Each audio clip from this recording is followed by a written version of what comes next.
Asalaamaaleykum sama gars yi tey moom dañuy def ay exercice sur le calcul de primitive. D'accord, mais avant cela damay rappeler d'abord quelques formules yu gën a élémentaires yi après dañ leen di jël formule par formule bu nekk ñu joxe ci exemple yu bëri bu ngeen demee seen kër ngeen reprendre def d'autres exercices affaire yi gën a yomb. Ok, bon, je rappelle en notation damay def benn notation.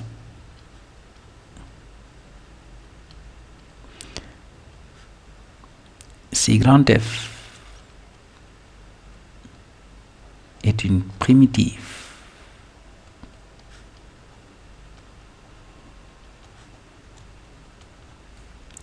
de petit f sur I, alors on note grand f de x égale affaire bii nii moo koy tuddee primitive de f de x dx. Bon, pour le moment ne vous souciez pas de f de x de dx, c'est ça l'essentiel, c'est pour tes commodités d'écriture seulement que je vais noter comme ça. Alors vous allez voir en classe de terminale que quand je mets ici deux nombres, ici 1, 2 ou bien AB, c'est ce qu'on va appeler intégrale de la fonction f. D'accord? Ok, cela étant, nous avons donc appris en classe que maintenant quand j'ai primitive de x à la puissance n dx est égal à 1 sur n plus 1, x à la puissance n plus 1 plus une constante k, n différent de moins 1. Alors vous avez appris aussi que quand vous avez la primitive de a f de x dx, c'est égal à primitive a f de x dx plus une constante k. Ok, bon, formule yi mënoon naa ko bind avec une couleur différente, mais c'est pas grave. Oui, si, je vais commencer à écrire avec cette couleur là. Ok, si j'ai maintenant primitive de f de x plus g de x dx égale primitive de f de x dx plus primitive de g de x dx, c'est tout simplement pour dire que la primitive d'une somme, c'est la somme des primitives. Bon, xam naa am naa élèves yu naan waaw monsieur lan mooy primitive sax. waaw kay amul problème. Si f de x prime de x, je prends une fonction f petit f. Si je trouve une fonction grand F dérivable sur le même intervalle de définition que f et que grand F prime de x égale petit f de x, alors on dit que grand F est une primitive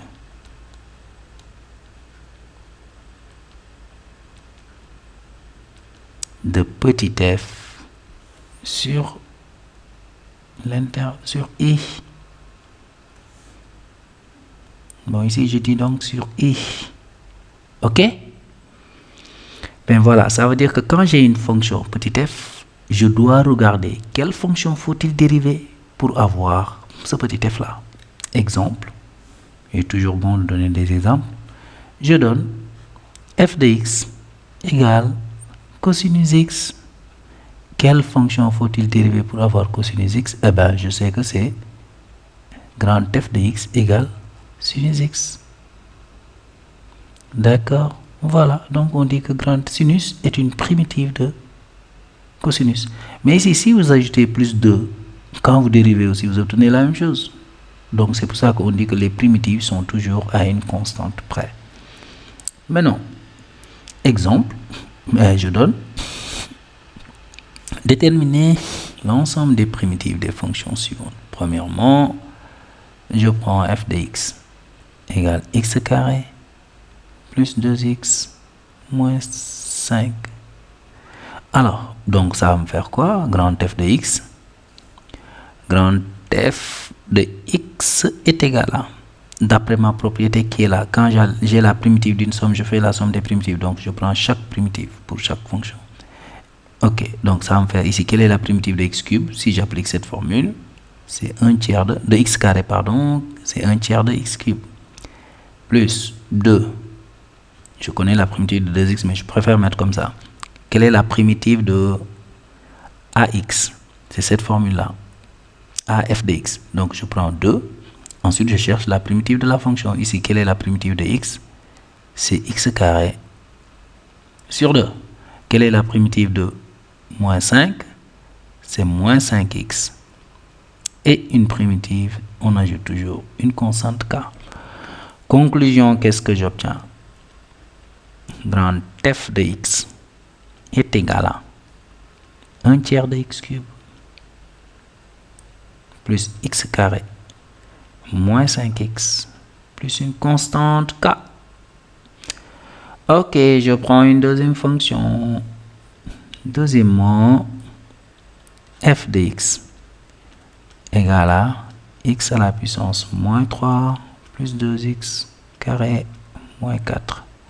Alors, quelle est la primitive de cette fonction? L'ensemble des primitives. Je vais avoir grand f de x. C'est égal à... Alors, je dois faire 1 sur moins 3 plus 1 x à la puissance moins 3 plus 1 plus 2 facteur de x cube sur 3 moins 4x plus une constante k. Donc, vous voyez qu'ici, ce que je vais exprimer, c'est qu'il y a beaucoup d'élèves qui mettent, par expérience, ils mettent moins 4, quoi, tout simplement. D'accord? Alors, il faut toujours prendre la puissance, l'exposant et lui ajouter 1. Donc, grand f de x, ça fait finalement moins 1 demi x à la puissance moins 2 plus, oh, excusez-moi, là, c'est 2 tiers. Hein. Pourquoi je mets 2 quarts? Pourquoi je mets un quart? Je sais pas. 2 tiers de x cube moins 4x plus k. Alors, je vais prendre... Qu'est-ce que je vais faire? Alors, je vais me servir de cette formule pour trouver d'autres. En quoi faisant? Eh bien, en disant, je sais que primitive de x à la puissance n de x égale à 1 sur n plus 1 x à la puissance n plus 1 plus une constante k, l'ensemble des primitives. Donc, qu'est-ce que je vais faire? Je vais prendre si n égale moins 2. Qu'est-ce qui va se passer? Je vais avoir primitive de x à la puissance moins 2 dx, c'est égal à 1 sur moins 2 plus 1 x à la puissance moins 2 plus 1 plus une constante k. Donc, or, x à la puissance moins 2, c'est 1 sur x carré, est égal à moins 1 sur x. Pourquoi? Parce que x à la puissance moins 2, c'est x à la puissance moins 1. Or, x à la puissance moins 1 est égal à 1 sur x. Ben, je vais le mettre ici, en couleur. Ça, c'est égal à x à la puissance moins 1, c'est égal à 1 sur x. C'est pour ça que j'écris ici moins 1 sur x. Pourquoi moins 1? Parce que 1 sur moins 2 plus 1, ça fait 1 sur moins 1, ça fait moins 1. Et bien voilà ce que j'ai fait. Plus une constante k. Alors, donc je vais écrire la formule. Primitive de 1 sur x carré dx égale à moins 1 sur x plus une constante k. Alors, si n égale 1 demi, qu'est-ce que je vais avoir? Je vais avoir que primitive de x à la puissance 1 demi dx est égal à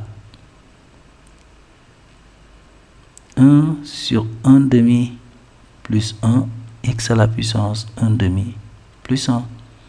Bon, mais on sait que x à la puissance 1 demi, c'est racine de x. Je rappelle, hein, un rappel x à la puissance 1 demi égale racine carrée de x. Donc, qu'est-ce que ça va nous donner? Ça va nous donner que finalement, primitive de racine de x dx est égal à 1 plus 1 demi, ça fait 3 demi. Donc, ça va faire 2 tiers. Alors, ici, je vais utiliser la formule qui est là. Quand j'ai a à la puissance n plus m, ça fait a à la puissance n multiplié par a à la puissance m. Donc là, je fais a à la puissance 1 demi. Ça fait x à la puissance 1 demi.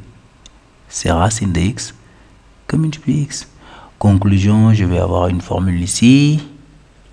Si vous avez primitive de racine de x dx, mais je me demande ce qui m'empêche de bien écrire là, ça va faire x plus une constante k.